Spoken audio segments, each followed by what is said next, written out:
Hello everybody, my name is Joanna, I'm the Polish folk witch, and today we are going to be tackling another one of your viewer questions in the series called Ask a Folk Witch. So let's just jump straight to it. The question is, what are your thoughts on people with Polish ancestry practicing in other countries like Australia or the US?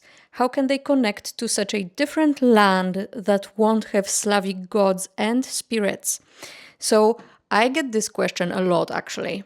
And the thing is that there's a lot of assumptions kind of built into this question. So I would like to maybe talk about how it was constructed itself and the parts that I disagree with, because I don't think we are on the same page as the person who was asking this question in the first place. But overall, I see that there's a lot of confusion, especially online, in the kind of online witchy communities, about topics that have to do with practicing cultural strains of folk magic or sorcery or witchcraft, right? The diasporic experience versus the experience of the locals, as well as, topics of cultural appropriation and so on. This is such a deep topic and so nuanced.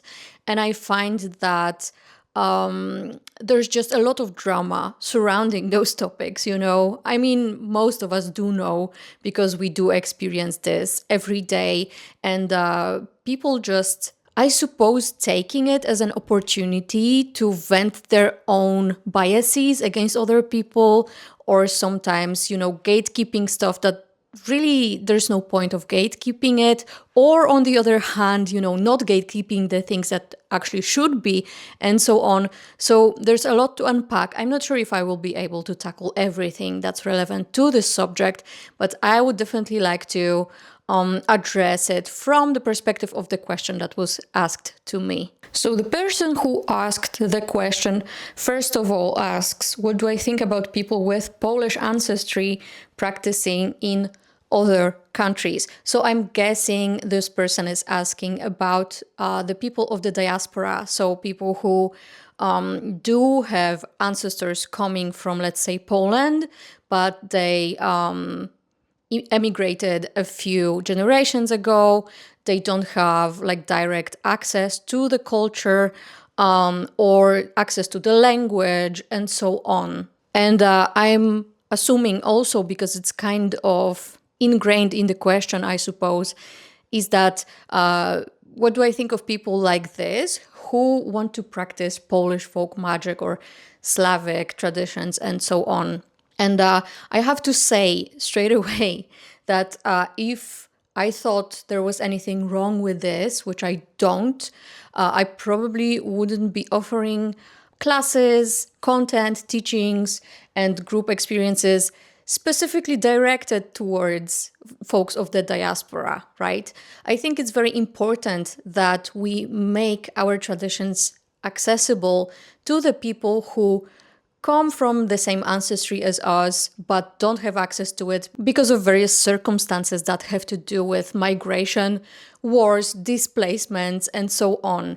Because none of us, at the end of the day, have much control over what happens to us in this great cauldron of cultures worldwide, and especially our ancestors. It wasn't easy for them to make conscious decisions of what's going to happen to the people in my family in the future if I migrate to another country or continent, right? It was a matter of survival. And a lot of the times, the fact that the language or the traditions weren't preserved within the family was also a matter of survival, because I know that many people voice their kind of sadness, grief, or disappointment over the fact that let's say their grandparents didn't want to teach them any of this stuff, or they didn't want them to know the language. Because I know it does seem kind of gatekeepy or harsh, or as if they were kind of ashamed of their own culture. But a lot of the times you need to understand that they were coming actually from this point of view that if you don't have access to this stuff, to this culture, to this language, to these traditions, you're going to assimilate better into the land where they migrated to, right? And thus you're going to have an easier life. You're going to be seen as a local person and not as an outsider. And for people, even like a few decades ago, this was a matter of being alive or dying. And in some cases, globally, it's still the case today. So I just think there's a lot of pain, a lot of grief, a lot of difficult emotions around this. And I don't think we should be looking at it from the perspective of, okay, I still live here, so I am somehow superior to the people who are the descendants of the people who had to emigrate away from here. Like, what the fuck would that be for? What's the point, right? So I really do not appreciate people who are still here and living here for many generations, are locals, right? And who either make fun of people of the diaspora or somehow try to gatekeep our culture from the people of the diaspora. I don't think it's fair. I think culture should not be gatekept. It should not be hidden away from people who want to experience it. Culture should be shared, okay? Culture is a wealth that is accessible to all. Now, when it comes to folk magic, magical traditions, spiritual traditions, animism, all of that, it kind of becomes another layer that needs to be tackled and explained on top of this, right? So for the cultural part, I really want this to be very, very clearly stated that I think everybody deserves to be able to access the culture of their family, of their ancestors, of their place of origin, as well as the culture of the place they moved to, as long as they are able to participate within it, right? Because there are many cultural aspects, especially that have to do with like natives of the places that were mentioned, to where, let's say, the diaspora folks migrated, that are not accessible, and that's okay as well, but that's to be decided for the natives, for the people of their own culture, right? Whereas, when we are talking about European cultures, they are not gate-kept, closed, or inaccessible in the same way, and especially not to the people who come from those cultures, okay? Again, I could be sitting here and making a lecture about this alone for like an hour or two, but we don't have time for that. So I hope you do understand where I'm coming from, what's my stance on this. And now when it comes to, matters of cultural appropriation, there is, again, so much to be said, honestly, that is just impossible to tackle in a short video like this. But I think the concept of cultural appropriation is important and valid and should be properly understood and not taken out of its context as some kind of virtue signaling contest and, again, gatekeeping things from people that should never be gatekept, okay? And I can see this a lot online, folks gatekeeping shit, like secondhand, for example, gatekeeping for a culture that they don't even belong to, just because they heard from somebody else from that culture, supposedly, who told them that something's closed and so on. A lot of the times that's bullshit, okay? So do not just take everything at face value when it comes to this. It's always good to have a balanced opinion, balanced view by researching things like this from several perspectives at least, and not taking something from a TikToker or like a random anonymous person from Reddit, because again, that's not a reliable source of information when it comes to culture, tradition, and so on. I think it's kind of important to understand that if you come from a certain group of people, a certain culture, and for whatever reason you lost direct access to that culture, then you have the right to be able to reforge that link, to re-access that culture. But it's not going to happen by immersing yourself in, let's say, like neo-pagan traditions that seem to be coming from that culture. I don't think that's the best way, honestly, to engage. I think the more wholesome way that actually gives you perspective would be to try and at least learn the basics of the language, read books about the history of the culture of the country, let's say, that you come from. Learn the history of your people, honestly, because I see just so much misinformation about this stuff and people not knowing basic facts about the history that their ancestors experienced, which really, without knowing this, you are missing a lot of cultural context for how our culture developed, why it developed the way it did, and so on. These things are all interconnected. And I think another important aspect is to be engaging in the folklore of the culture, in the folk tales, in the legends, in the traditional crafts, traditional songs, and so on. That's the way to access a culture and thus to understand it better than just, engaging in neo-pagan stuff, which a lot of it is kind of secondhand borrowed from the folklore itself. So the closer you get to the actual authentic source of the culture, the more you can immerse yourself in it, and thus the more you can understand it. And thus, the more you can benefit from it when it comes to implementing cultural aspects into your craft.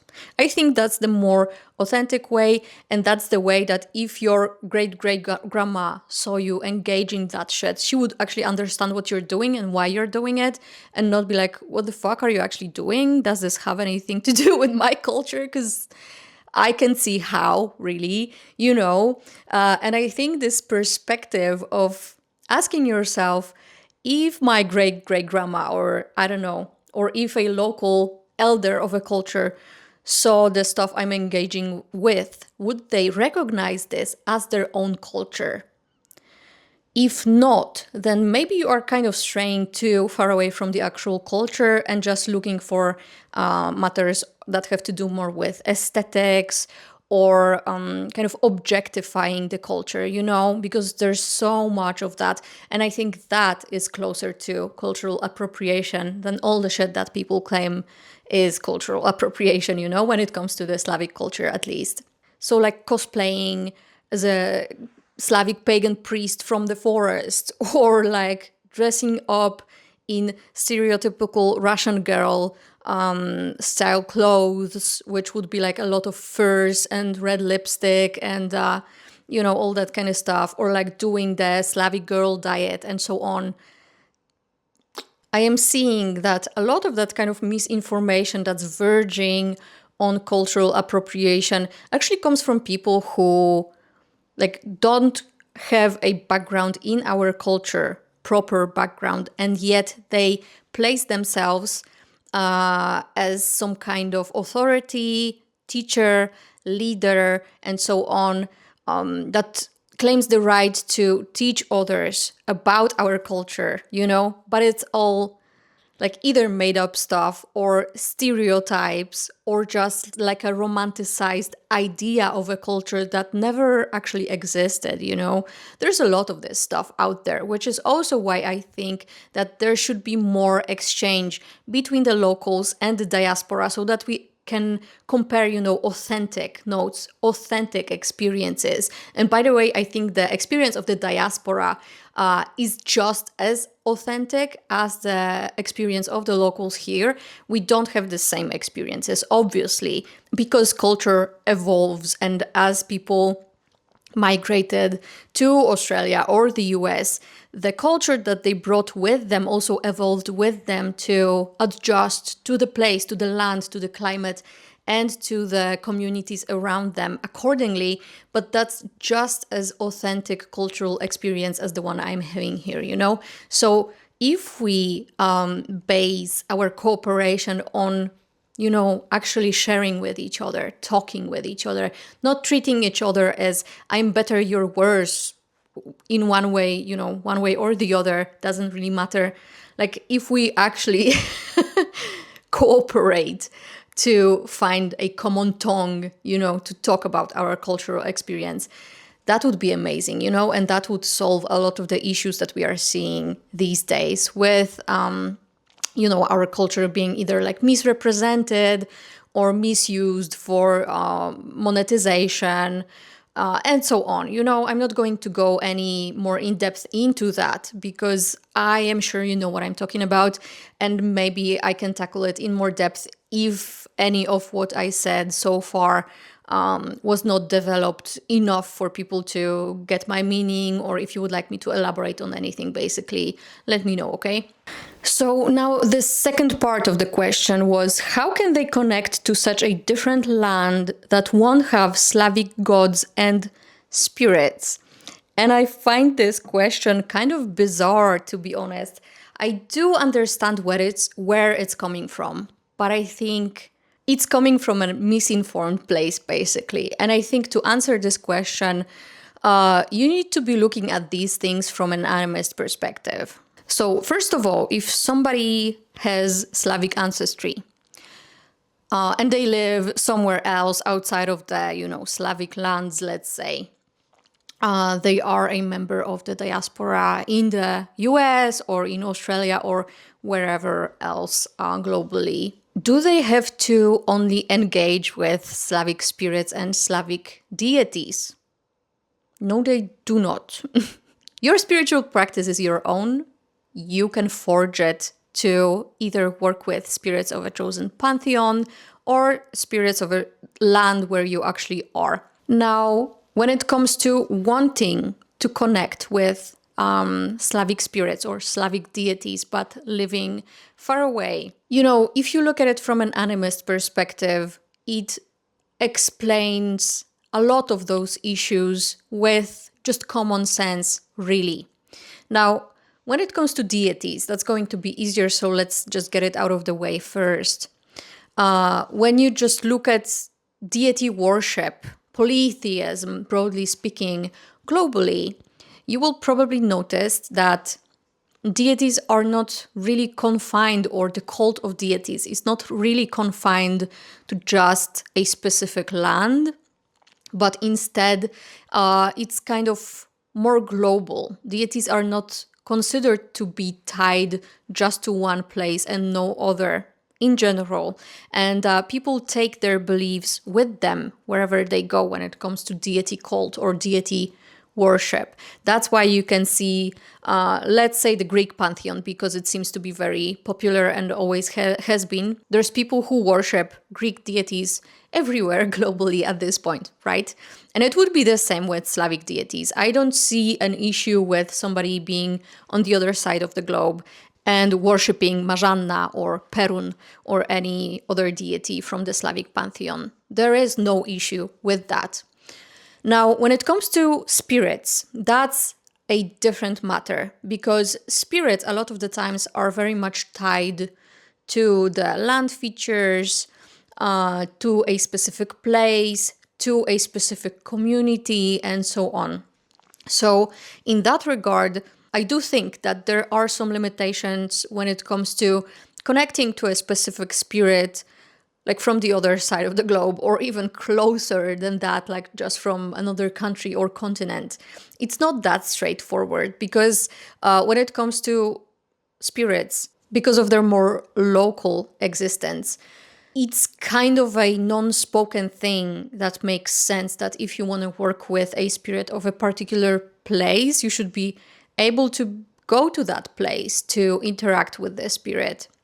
Now, there are ways that can go beyond that when it comes to, let's say, connecting with a specific spirit through other means. And sometimes that does even happen to people, where a spirit comes to them through dreams, through visions, through some ancestral connections, and so on. So it's kind of hard to give a definitive answer with like, this is possible, this is not possible, because the spirit world has very different rules than the world of us humans. And I think we often try to impose our own rules on the spirit world, and thus like enforce hierarchies or enforce any other like anthropocentric characteristics to the spirits and so on. I think that's very limiting, and it's kind of missing the point. But in general, I find that wherever you are in the world, You can engage with the spirits that are there, okay? And the thing is that when you look at Polish demonology specifically, so the plethora of spirits that we have here in Poland, you will notice, and I don't see this being talked about enough, honestly, you will notice that the spirits, the way they are described and the way they are connected to specific land features, like let's say a river or a mountain or place or some kind of forest, some of those spirits would be considered like spirits of a land feature that exists everywhere in the world. So just to give you an example to make it less abstract what I'm talking about, you do have names for spirits that would be a spirit of any river, okay? And then you have names that are very specific to this particular river, okay? And now the difference is that you can connect with spirits, the name of the spirits, use the name of the spirits that would classify it as a spirit of any river, and you can connect with this like type of spirit with a river in Poland and with a river in the US and anywhere else basically. But then if there's a name of a spirit that resides in this particular river here in Poland, I don't think it's possible for you to connect with this particular spirit through some other river globally. That's not how it works, okay?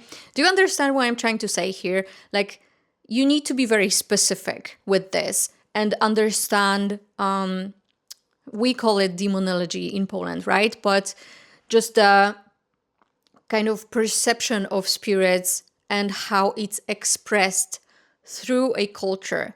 And this, of course, is going to be very different depending on culture. So I'm just speaking from the Polish perspective, right? So again, deities, the cult of deities is open and available everywhere. The working with Polish spirits, Polish demons, and so on, you really need to be precise and specific when it comes to whether it's a spirit of a specific place, like this one river and no other river, or if it's a spirit of a land feature that's like, you know, more general, so a spirit of a river, any river, right? And then based on that, you need to be making decisions on how you want to engage. And now I am imagining that every river, let's just go with a river as an example, every river is going to be different. So, you know, even in Poland, I can go to 5 different rivers and try to connect with like general type of spirit that resides there. And with each one of those rivers, even though the general name in Polish folklore is the same, for the type of spirit, I will have a different experience. And sometimes the spirits will give me different rules or have different needs, or might even give me a specific local name to use when I communicate with them and so on. And that's how I narrow down my local experience of a particular spirit. And the same rule applies anywhere else in the world, where you can go in Australia and to some kind of river and try to use the general Slavic name for the general type of river spirit. But then that river spirit is obviously not Slavic. You're just using the cultural lens that is Slavic because that's what you connect to as a person from that culture, right? Or from that ancestry. But the spirit itself obviously does not come from a Slavic land. It does not.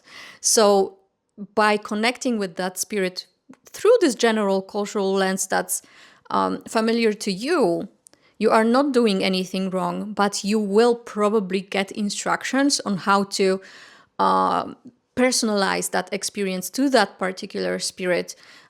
They might, again, give you a more specific name. They might give you different rules for how to approach them or tell you what offerings they prefer. And they might not be in line with Polish folklore, let's say, right?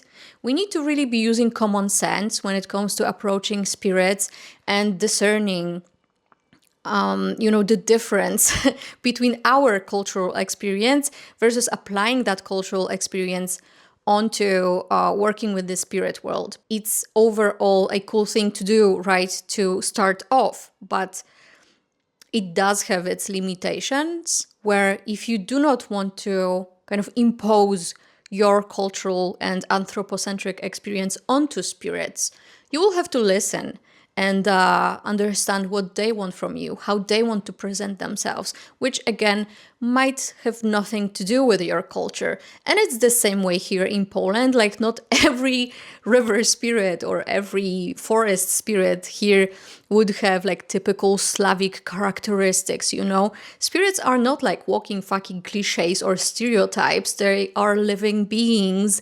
And just as we are, they may want to express themselves in very different ways, I, as a Polish person, I'm not like wearing Polish traditional folkloric clothing every day just because I live here, right? Like, I do like edgy clothing, or I do like hippie clothing and so on, or I do not listen just to Polish music. In fact, I listen to very little Polish music.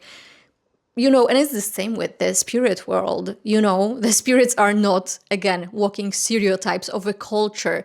When we approach the spirits from a cultural perspective, we are applying our human-centric lens on them to be able to tap into the spirit world through the wisdom of our ancestors and through the lens of our culture and the heritage that is familiar to us. But that's just a starting point, okay? And I know that this is not talked about enough, and that for some people especially who practice in a more anthropocentric lens, that is far away from animism, or at least further away from animism than what I practice, this might seem, offensive, or they might disagree. I don't really care. This is my perspective. You asked me the question, so I answer the way I perceive it and the way I experience it in my Polish folk magic craft. So if you have any questions based on this, if you would like me to elaborate on anything more in depth, do let me know. I am going to leave it here for today because, frankly, I am in a hurry and I don't want this video to be super long.